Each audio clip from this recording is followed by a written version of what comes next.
How do we take goblins and turn them from a race and into a monster?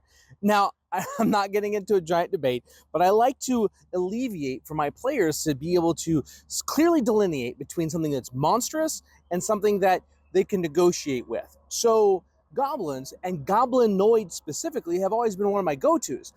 Because goblins are now a playable race, that really muddied the water, not in a bad way. If you want to play a goblin, you should do so, and I encourage dungeon masters to encourage that. Just not in my game, because goblinoids are an evil race. They don't have families. They don't have children. There's no encountering a goblin camp of goblinoids of any kind, because instead, they're more like pod people. And the thing is that you can take goblins, you can eliminate the idea of race, turn them into a monster, and then they become clear-cut bad guys. You play goblins on your table how you want to play them. But if you want to explore goblinoids, this is it.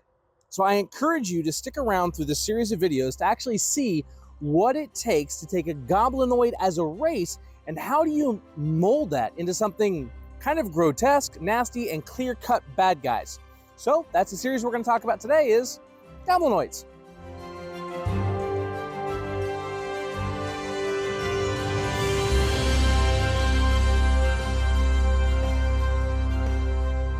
The first thing you have to do if you want goblinoids to be a bad race is eliminate race, because we don't want to do that. What we want to say instead is they are monsters. But how do they do that?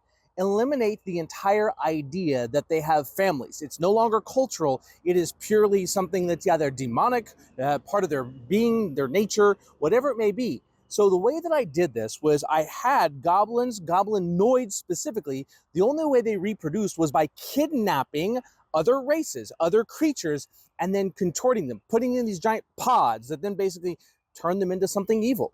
So they weren't just bred out of nothingness, but they would kidnap, they would enslave others, then they would turn them into these pods, depending on the strength of the individual, depending on what goblinoid race they would turn into, whether it was a bugbear, whether it was a hobgoblin, whether it was a goblin. This changes from Forgotten Realms, but it gave my players a very clear delineation that goblinoids were evil creatures, evil monsters. That's kind of the cool thing, is once we removed the idea of goblinoids being erased and we turned them into monsters, all of a sudden it was clear cut. There were no children, there were no kids, there were no wives, there was no culture. Their entire way of propagation was by contorting living creatures with demonic or abyssal or nasty energy, which I never decided. I basically left that up for me to decide later on in campaigns. To this day, no one in my campaigns understands what energy is contorting goblinoid races. All they know is when they find a camp full of pods, that's a problem. So why is goblinoid a type of creature? Well, in my games, goblinoids are basically stolen races, kidnapped, put into pods, and then contorted with negative, demonic, nasty, abyssal energy, which has never been decided, into creatures. Depending on the type of creature that was put in, its power level, if you want to say, how strong it was, how strong-willed it was, depends on what comes out the other side. Goblins, if you put a magic user inside of a goblinoid pod, ooh, what comes out? I have a bunch of different subsets of goblinoids, of hobgoblins, of chieftains, of shamans that basically fill those roles. So that's one of the reasons why goblins would go and kidnap young children, because children get turned into something nasty. Magic users get turned into something nasty. They would actually hunt down specific types of people to basically bolster their ranks, almost kind of like zerglings, but they need to kidnap. This was fun. This was fun for the players in terms of a clear-cut delineation of these creatures, these monsters are bad. It wasn't a race. And that was one of the things that helped me actually create clear-cut bad guys. I wanted the lines to be straightforward, to be simple, and this allowed me to do it. Once you make goblinoids clear-cut bad guys, then this kind of led into something else I like to do. They were that way because of arcane and abomination energies. So in my world, the reason you gain XP is because you kill something of arcane nature, something where energy is infused to it, and the people of my world, when they are around something that dies, they absorb part of that energy. XP is an actual leveling thing in my campaign. You can tell someone's power level. Call it Dragon Ball Z, he who fights monsters. you were able to actually physically see or feel the difference of the aura of someone that was much more powerful than you. And yes, to level up, you had to go kill things, specifically things that weren't humans, that weren't dwarves. They had to be arcane abominations, things of pure magical energy. Goblinoids fit that because goblins stole other races, put them in these pods, contorted them, created brand new creatures that were twisted by magical energy, allowing you to kill them to get XP. Now, by doing that, created an entirely different feel for the campaign setting, which is something that I've been striving for a long time. I didn't want people to go get XP by robbing something. But then you have an entirely different area, which I'll talk about later, of how do you deal with magicians that just get better at magic by studying it? They get better at magic. They don't get more hit points. They don't get a better intelligence score. That came with adventuring. Or if you could bottle the energy and buy it. Another thing that happens in my world. So by allowing goblins, goblinoids, to clear-cut be bad guys by no longer being a race, but by being creatures and monsters that stole other creatures, put them in pods, and basically turned them into new creatures that were twisted, I created the true bad guy.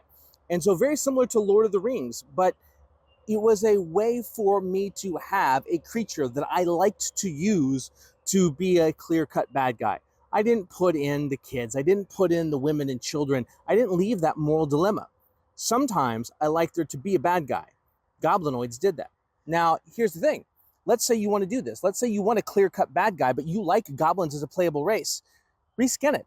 Just change the name of goblin. Keep them exactly the same. Make them demonic spawn. Make them crawl on all fours instead of on twos. Keep the stat block the same, and you have exactly the same thing. They don't have to be goblins. You can call them whatever you want. That's cool. In terms of allowing your players to still play goblins, because goblins are a cool race to play. They are.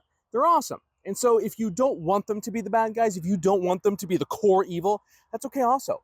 You can basically take this and contort it just a little bit and then reskin them, retheme them, call them something else, get some art that looks different, and you can have that bad guy. The idea was goblinoids had that already set up. So why do I like goblinoids as the pure bad guys? Well, number one, there's so much resources for hobgoblins, for goblin shamans, for bugbears. There's a lot of goblinoid races that already have a hierarchy built into them. So it's very easy to take goblinoids and say, hey, this is the race that I want to use. But my opinion is I don't like races being inherently bad. So that's why I turned the goblinoids from a race to a creature that's created by contorting other creatures that are out there. And what pops out depends on how badass or beefy is that you put in the pot of creation, or however the goblinoids created things. And so what it allowed me to do was have a bad guy group that already had structure, and goblinoids fit the bill. Plus, rangers could have a favored enemy of goblinoid, which fits all the goblins. That's a really wide breadth of things and allows me a huge platform to create more. This is a super cool way that I loved to instill the bad guy selection on my playing field. It was easy for my players to see. At the same time, there's a lot to choose from. There's a lot of resources for goblins and goblinoids and everything that's out there. All I did was remove the race from it and created monsters instead. Is that lazy? Yeah, absolutely. There's nothing wrong with being lazy. In fact, I encourage you, take what's out there, reskin it, retheme it, recall it, redo it. Don't have to stick with what's written. You do what you want to do on your table, and as long as you, as the Dungeon Master, and the players are having fun, you're doing it right. Remember that. Also, guys, we'll see you next time. Bye.